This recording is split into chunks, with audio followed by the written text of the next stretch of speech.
Halo semuanya, selamat datang kembali di channel saya Alfi Ilmiatun Nafiah yang kali ini akan membahas mengenai surat lamaran pekerjaan.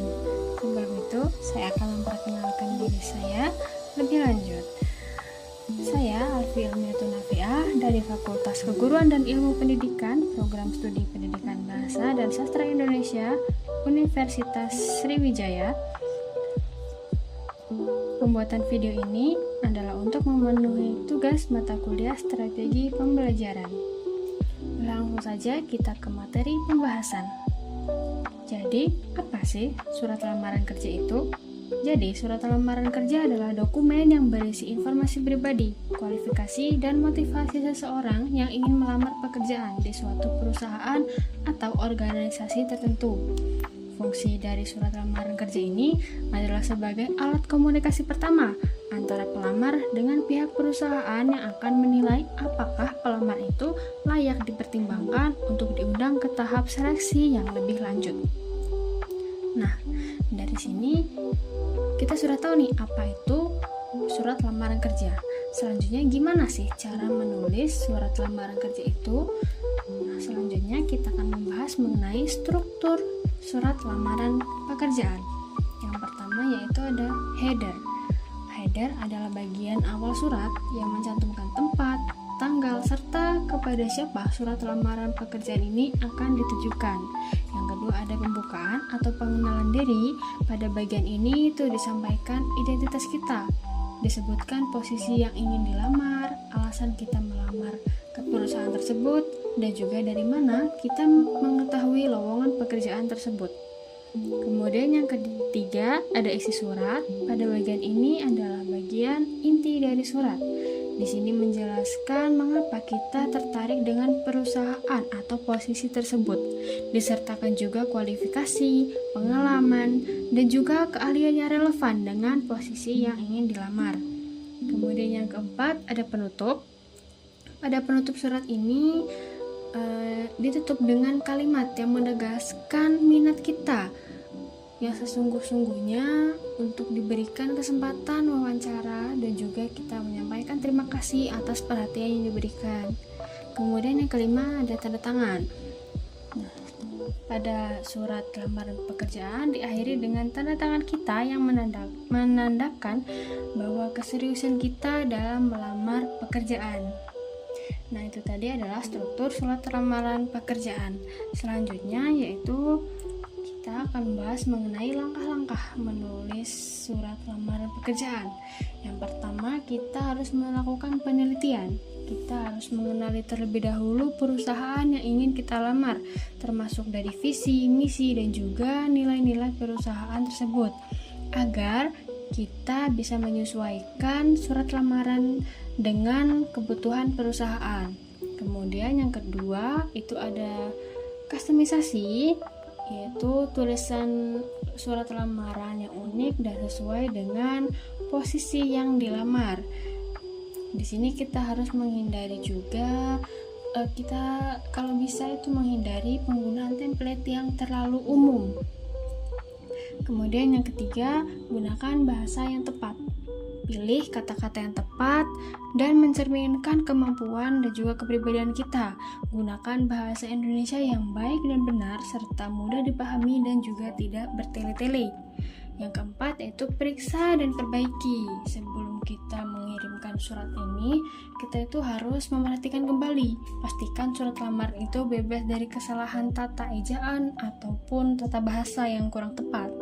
Periksa kembali konten untuk memastikan kesesuaian dengan posisi yang dilamar. Nah, selanjutnya itu hal-hal yang harus diperhatikan. Ini penting banget nih ya. Yang pertama yaitu penulisan menggunakan bahasa yang baik dan benar. Kita harus memilih bahasa yang baik, bahasa Indonesia yang baku dan tidak terlalu santai, agar menghilangkan kesan buruk dari pihak perusahaan kepada kita.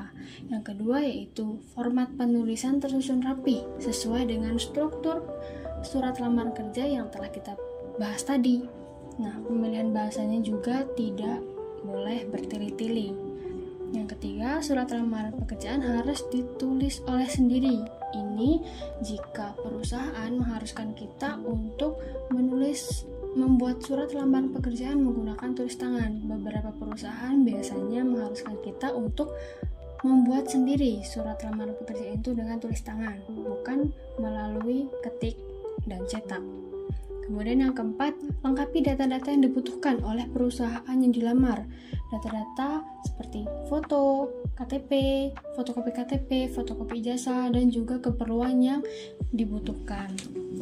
Kemudian yang kelima itu, lampirkan juga surat pendukung lainnya seperti sertifikat, prestasi, ataupun pengalaman kerja yang bisa dijadikan bahan pertimbangan. Selanjutnya yaitu contoh surat lamaran pekerjaan. Di sini ada contoh suratnya, yaitu di atas itu ada tanggal, kemudian lampiran, dan juga alamat dari surat itu kepada perusahaan yang ingin dituju.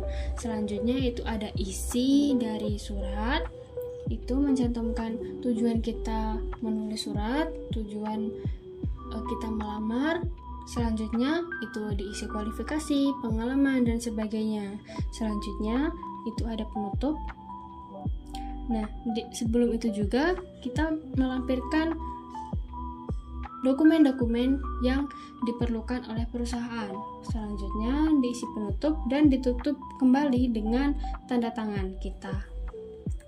Selanjutnya yaitu kesalahan yang sering terjadi. Ini kita harus menghindari ya teman-teman, supaya kita bisa meminimalisir kita tidak diterima di perusahaan tersebut. Nah, jadi kesalahan-kesalahan itu yang pertama itu salah mencantumkan nama perusahaan yang dituju. Biasanya itu seseorang akan menulis surat lamaran pekerjaan untuk beberapa perusahaan dan kita salah mencantumkan nama perusahaan, dan itu harus dihindari ya teman-teman. Kita harus lebih teliti lagi. Kemudian yang kedua, tidak mencantumkan posisi yang kita lamar dalam surat lamaran. Kita harus mencantumkan posisi agar menjadi pertimbangan oleh perusahaan. Yang ketiga, tidak melampirkan foto atau berkas-berkas yang diperlukan, seperti biasanya fotokopi KTP, ijazah, dan juga sebagainya.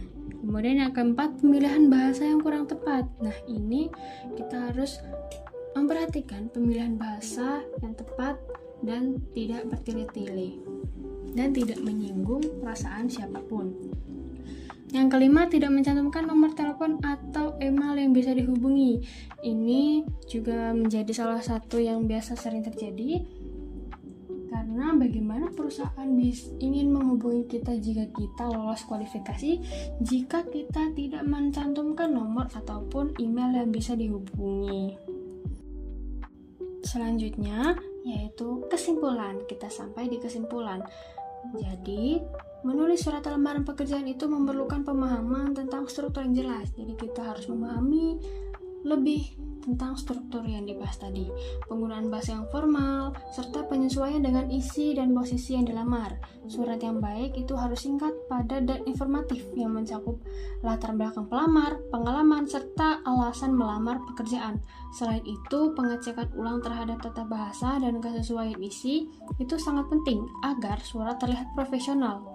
Dengan menerapkan prinsip-prinsip ini, pelamar dapat meningkatkan peluang diterima di dunia kerja. Baik teman-teman, itu tadi adalah pembahasan mengenai surat lamaran kerja. Semoga dengan penyampaian yang saya sampaikan tadi, materi yang saya sampaikan tadi dapat berguna untuk teman-teman yang menonton. Dan juga terima kasih sudah menonton sampai akhir. Semoga ilmunya bermanfaat. Sampai jumpa di video saya selanjutnya. Bye-bye.